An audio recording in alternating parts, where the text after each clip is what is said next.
vous êtes en ligne, Mathieu, avec le prix Nobel de la paix, le docteur Denis Mukwege. Bonsoir docteur, bonsoir monsieur le prix Nobel de la paix. C'est un honneur de vous recevoir sur Europe 1 ce soir. Merci de l'entrée. Vous êtes actuellement dans votre hôpital Panzi à Bukavu, en République démocratique du Congo. Vous êtes appelé l'homme qui répare les femmes. J'ai tendance à préférer l'homme qui reconstruit les femmes après des viols, des mutilations génitales.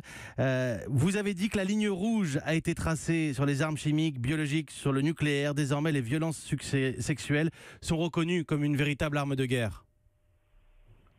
Absolument. Je pense que aujourd'hui, cette arme est redoutable et cette arme, en fait, qui détruit notre humanité, il est très très important qu'elle soit reconnue comme telle et qu'elle puisse être combattue par tout homme épris de paix et de justice, puisque je crois que ce que subissent les femmes est tout simplement inacceptable. Votre co-lauréate de ce prix Nobel de la paix, la Yazidi Nadia Mourad, ex-esclave du groupe État islamique, a dit « On ne s'habitue jamais à raconter son histoire, on la revit à chaque fois ». Vous réparez ces femmes, est-ce qu'elles ne sont pas brisées à jamais, docteur? Je crois que c'est ça que vivent leurs bourreaux, mais à l'hôpital de Panzi, nous avions développé une prise en charge holistique.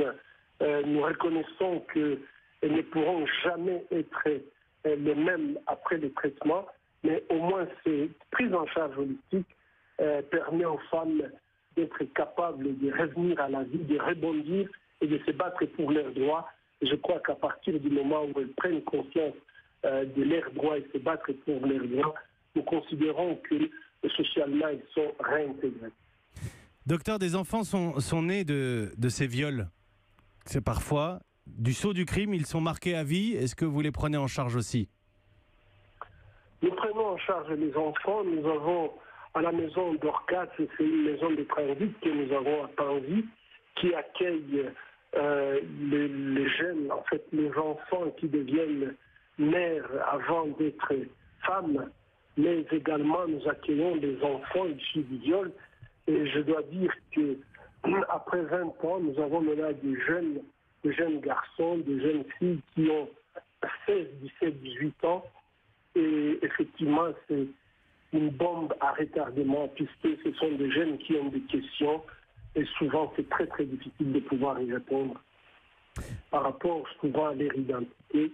Et lorsque les enfants commencent à se poser des questions par rapport à leur identité, vous comprenez que ça peut poser des problèmes à tout moment.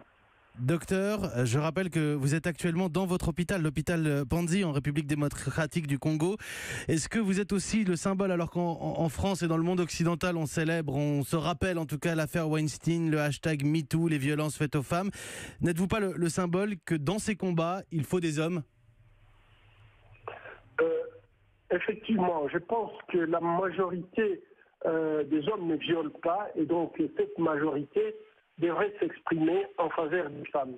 Malheureusement, parfois, nous les hommes, nous gardons silence, alors que l'arme absolue pour lutter contre les violences sexuelles et les violences basées sur les genres, c'est de pouvoir dénoncer.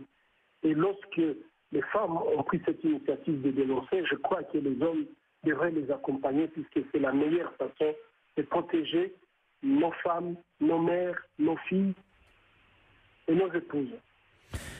Merci docteur Denis Mukwege, prix Nobel 2018 de la paix, co-prix Nobel avec la Yazidi Nadia Mourad, ex-esclave du groupe État islamique. Merci d'avoir répondu à nos questions en direct ce soir sur Europe 1. Je vous remercie. Et bravo pour ce prix Nobel. Il faut savoir que le docteur Denis Mukwege a reçu ce prix, cet appel, alors qu'il était en salle d'opération en République démocratique du Congo.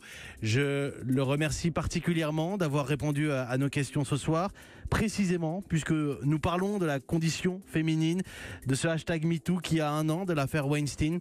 Le docteur Denis Mukwege qui a donné sa première interview en France à Europe 1 pour votre grand journal ce soir, 18h36.